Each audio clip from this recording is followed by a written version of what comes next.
things that we're discussing in this series is to have this revolution from normal, because normal's not working. The idea that well, if you just, kind of fake your way through life, it's going to work out. How many of you guys that are here have, now that my kids are gone, my one, how many of you have kids here that do the dishes at home? How many of you actually trust your children doing the dishes? All right, good for you. No, not so much. We tried that. My wife is a dish inspector. As much as I try to get out of doing the dishes, I really don't mind them. I do them a lot at home. Need to make sure they're done before she comes home from work. While I'm cooking dinner. My apron. Domesticated. But I do cook. I do cook sometimes, most of the time at home when we have dinner, when we actually eat at home. And I do the dishes.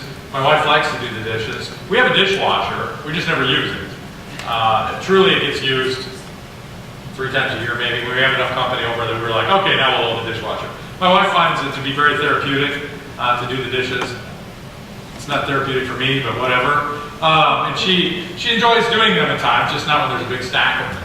And so our daughter did the dishes, and she got fired simply because her inability to actually clean said dishes. To her, it was very important that the dishes look good on the outside, but the inside, and she has small hands, I have bigger hands, and so it's hard for me to cram my big meat yolks into the glasses. So I enjoyed having her wash dishes because it was great. Cole was pretty good at putting them away, but washing the dishes is a little bit more important. And so I think she got fired when Stephanie continued to have to wash dishes over and over again, and we're like, that's it. You know what? We're just going to let you take a break. So it's kind of nice because then you don't have any allowance either, so that kind of worked itself out. When you run around and you have a 6-year-old, what are you going to pay us? Let's just take those away and still do whatever we tell you to do. But she just wasn't getting them clean. And it's important to get the inside of the dishes clean. And Jesus here in this passage is going to be talking, this is a transition passage. So if you have the Bible, Matthew chapter 5 in the Sermon on the Mount, last week we talked about be salt and light. And I hope you had a chance to be the light to a dark and dying world. But this week, you have this little transition section.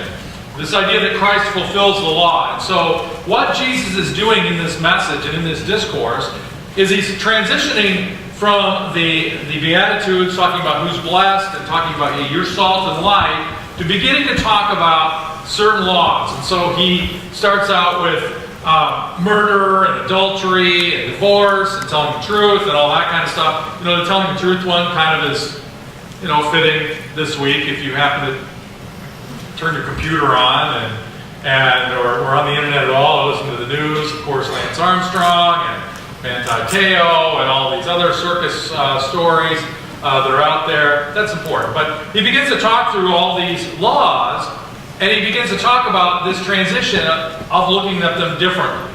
And so Jesus is talking about being a fulfillment of the law. So let's read in Matthew chapter 5. It says, "Don't assume that I came to destroy the law or the prophets.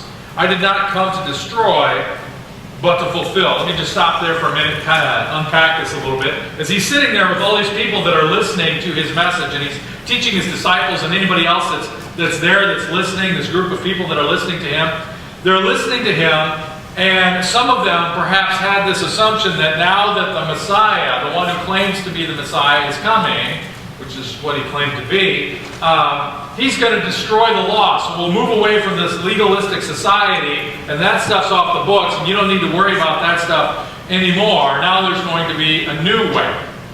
And let me just share with you, this is what happens in the New Testament world.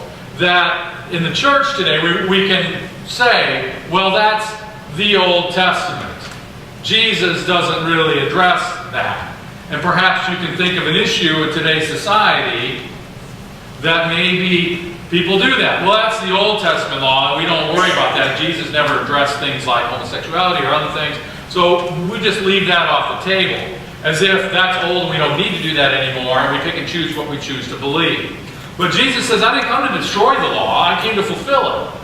And one of the things that I think that people forget is that when the promise was made to Abraham, and and when I was preaching through Galatians, you remember I talked about this, that promise was based on faith.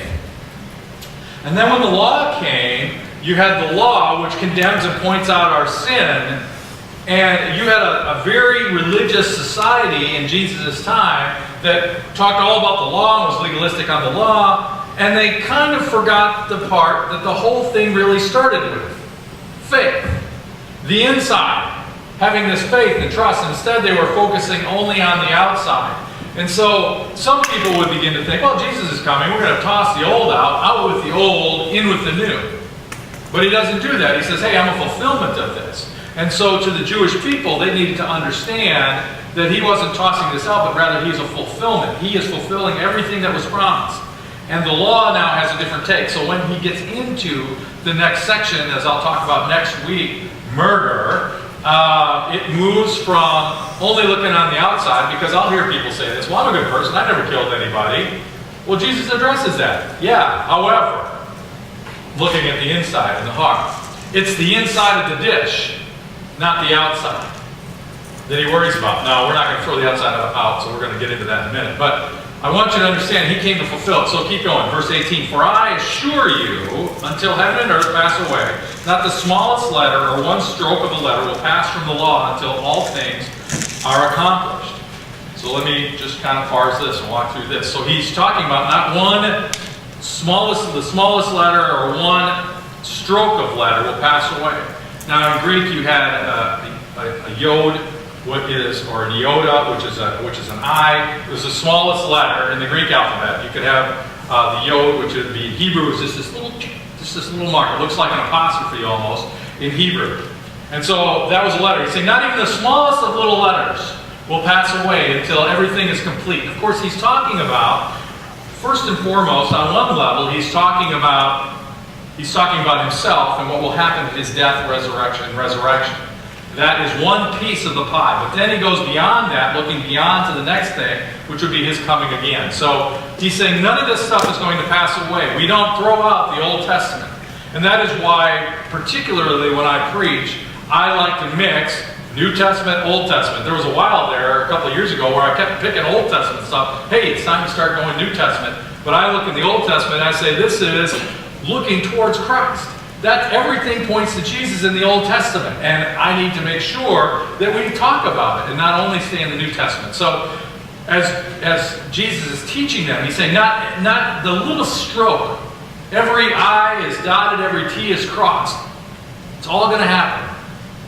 None of this is going to pass away until I come again, because when he comes again, everything really changes. Everything really changes. When Jesus dies and is resurrected, things change then. But when he comes again, as Stephanie already said, as creation groans out for his return, we see, that will be the ultimate in everything changing. So you have that to look forward to. So that's what he's talking about, not the smallest letter. We don't pick and choose, and that's one of the things we have to be careful of. We don't pick and choose pieces of the Bible with which we are going to live. Ouch. We don't say, well, now there are things that we can look at, and dietary laws and things like that. That's a different story. But when it comes to morality and what we do, that's a different story. There's moral codes, and there's dietary restrictions. I'm pretty sure that we can eat pork. I like pork. And in case you were wondering, pork, bacon. I saw a shirt. That's one of I love bacon shirt. But I also saw this great shirt, just had a picture of a pig and said pork. We're not just bacon. We're pork chops. We're tenderloin. We're all kinds of things. But we can eat that, and part of the reason God had that dietary restriction was manifold. But one of the just very common things, pork's not something you want to leave out. If you don't have a fridge, you don't want to leave that out. So, he's thinking. Imagine that, God thinking. And he wants to separate them and let them be different and distinct from the societies around them. So he had dietary restrictions. But God had something in mind there.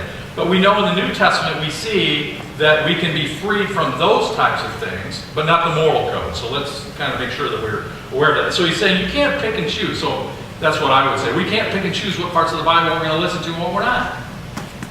The Bible isn't, cut and paste. It's not done in a Word document. And you can say, well, I don't like this section, so I'll just highlight that and remove it. I, of course, use electronic Bibles all the time, YouVersion, different things. I have 3 or 4 different types. As hard as I try, I can't actually highlight a text and delete it. You just can't do that. And so we have to understand that none of this stuff passes away, so it's all fitting. Maybe you think, well, that doesn't apply to me. And you can say, well, maybe it does, and we need to look at it. So that's where Jesus is going. So he's talking about, look, all this stuff, it still applies, it's still on the table here, and none of that's going to go. So then he says, therefore, whoever breaks one of the least of these commandments, and in that day, the priests would be very clear, there are little commandments, and then there are big commandments. You know, whether or not, how far you could walk, or how, on the Sabbath. And so you have little ones, you have big ones, murder, lying, adultery, that kind of stuff. So they understood that, but he's saying, look what Jesus says, I tell you, that whoever breaks one of the least of these commandments and teaches people to do so will be the least in the kingdom of heaven. So it's imperative for me to say, hey, guess what? I can't okay you doing that. Saw a great Twitter post this week. It was a question posed to Mark Driscoll, pastor of Mars Hill in Seattle. And this young lady was writing to him and says, Pastor Mark, I'm wondering if I can live with my boyfriend. And I prayed about it, and I feel like God's telling me that I can. And his simple response is, you dialed the wrong number. You're not talking to God on that one. And so I think that there are times when we have to understand that it's imperative of me to say, hey, you know what, that's not cool. It's not cool. We need to live according to his, and I shouldn't say it's not cool, but it's sinful. Not cool implies that it's okay, for you, but not for me. It's not cool to God. He's not okay with things. He's not okay with a lot of things that we do. And so we need to be aware of that. And so we're going to get just a little bit deeper into that. So he keeps going. He says, if I teach them the least, you're the least in the kingdom of heaven. But whoever practices and teaches these commandments will be called great in the kingdom of heaven. And I want to be great. So I want to do that. I want to be great. So the bulk of it we're going to talk about is verse 20. For I tell you, unless your righteousness surpasses that of the scribes and Pharisees, you will never enter the kingdom of heaven. Now the scribes and Pharisees would be the very legalistic folks who had a list of rules and what you needed to do. And he said, unless it exceeds that, you're not fit for the kingdom of heaven. And you have to picture yourself being in the first century for just a moment. They're listening to Jesus and they're hearing him say, for unless your righteousness surpasses that of the scribes and Pharisees, you'll never enter the kingdom of heaven. And you got to think that there's a bit of shock in hearing that. Because they're going, man, but they're like perfect. They always make sure everybody knows they're fasting or they're praying. And so this has to be a very shocking statement to them. Because they see the righteousness as they would interpret it. That it's what you do on the outside that's your righteousness. But understand that righteousness in God's economy is having a right standing before God. Righteousness is inside out. It's not outside only. And the scribes and Pharisees, many of them were outside only righteousness as they would determine it. And so the reason that Jesus, I believe, in interpreting this passage, says that is to set them up for what righteousness really is. It's an inside thing. It's that your heart is made right before God. And so he sets it up saying, unless it exceeds them, and he'll explain it. I've never murdered, but I tell you, if you have anger in your heart. So that's what he sets it up. So understand that this passage sets everything else that he's going to preach on up. It's very important. We kind of gloss right through it and think that this isn't important, but it is important. That Christ is the fulfillment, that he is the answer, that he is the question, he's the answer. He's everything. And that we need to start thinking differently. So today, we're going to celebrate the Lord's Supper. And when we celebrate the Lord's Supper, it is a picture. It is not magical. There's nothing magical about this. I think the Bible teaches that we do this in remembrance of him. Nothing in the bread turns magically into Jesus' body, and we magically have that. And the blood is actually Christ's blood. You know what? It's Welch's. It came from the store this morning. I haven't had a system of praying and blessing everything. Cops Food Store did that for me this morning. And when we partake of that, it's about the inside. This is an inside thing. And I think that people have been partaking of the Lord's Supper for hundreds of years as an outside thing.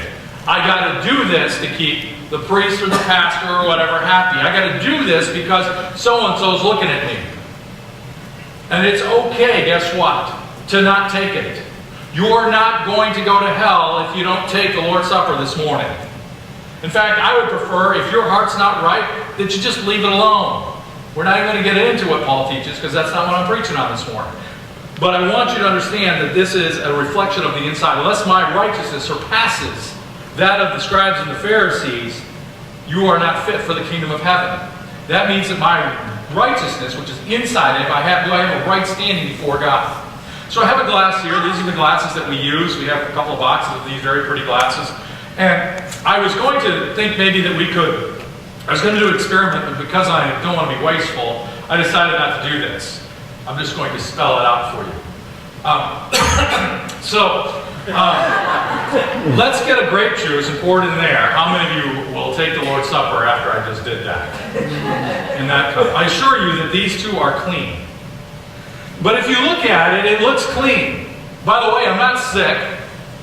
There's nothing wrong with me. I'm healthy as any 40-plus guy who's, taking a few meds and whatever is. I'm healthy. So, I can lick it. The outside's clean because I didn't actually cough in it, okay? But the outside's clean. Anybody, honey? No. I don't think I would partake of the Lord's Supper out of that glass. Like I saw this week. I don't even like my own germs, much less, anybody else's. But, you see, I'm healthy. There should be nothing wrong. Perhaps anybody sick in here this morning? Anybody got a cold or something like that? I know Stephanie Peniston does. I should have had her come in. She actually looks sick, wore down. I mean, that's not to be bad on her. Trust me, your kids will be fine back there. Mass exodus, everybody runs get their kids. Your kids will be fine. I thought, I should have her cough on the inside, a known sick person to do it. Would that change anything in your mind, whether that person was sick or not? I mean, I'm healthy and I did that on the inside of this glass, and she did that on the inside of this glass. Neither one of us would do it. The difference being, well, that person's sick, there's something wrong with them. So the outside and the inside are contaminated. Okay, and you're not sick, but I'm not going to do that because it's your germs. I want you to understand something. When you talk about the righteousness from God that comes, it is on the inside, is radically changed. It has been cleansed and clean and presentable for service. And I think that we have the mentality as though we're like this one. Well, I'm not sick, there's nothing wrong with me. I don't do anything wrong on the outside. It looks clean, I look good, but it's still your junk on the inside. And so when he gets into adultery, and he gets into murder, and he gets into all these things, we say, well, I've never done those things. Outside is perfectly clean, but the inside, something's wrong. The problem is we start convincing ourselves that there's nothing wrong with me, that I'm good to go. And we do this in religious circles. I do this as a pastor. Well, you're saved, you're good to go. And you may be saved, and you may have had your life transformed by God, but guess what? I don't know what you look like on the inside, and I don't think I want to know. You don't want to know what I look like on the inside. I'm not talking about our guts and all that. My son, like, everyone, hey, oh, your guts, and yeah, not that. But what are you thinking? What is your heart like? And we try to offer up our very best to God and say, that's okay, God, just,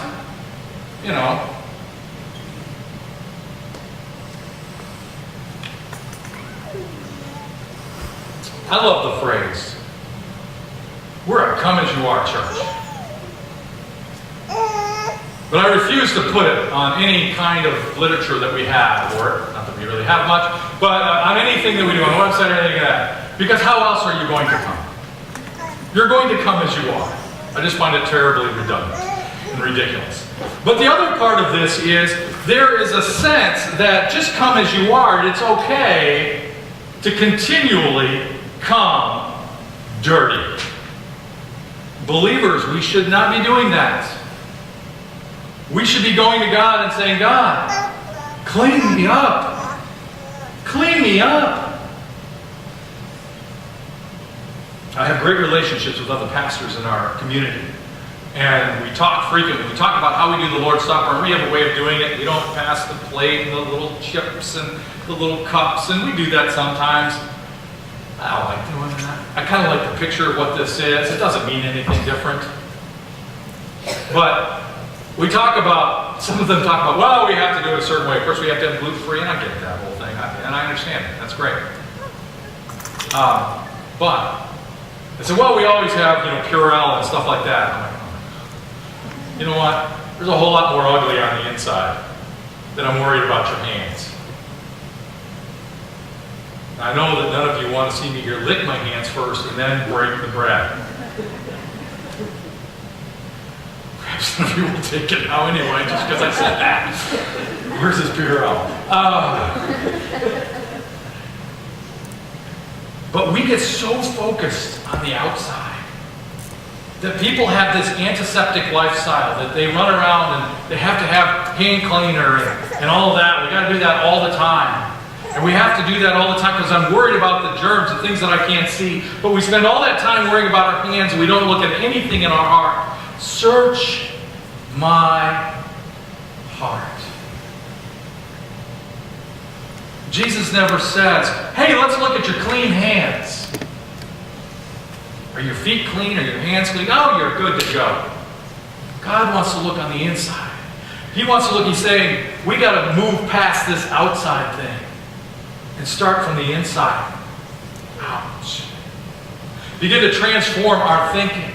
I think we get so logged into church mode and how Christians are supposed to be. And so we think about, if I just do these things, if I just do these things, do this, I keep God happy. As long as everybody knows I'm good to go, I'm good. People say, I want to be like you. But guess what? Lost people see through fake people. Better than Christians see through fake people. Because we're all fake with each other, so we're kind of used to that. But people that don't know Christ see fake. Because they see inside. Because they hear you in your office when you're cursing out your boss. They see what you do. I know what it's like. I go to places and I talk to somebody and they curse them. Hey, don't worry about it on my account. Don't change your speech because I'm here. Change your speech because he's here. Not me.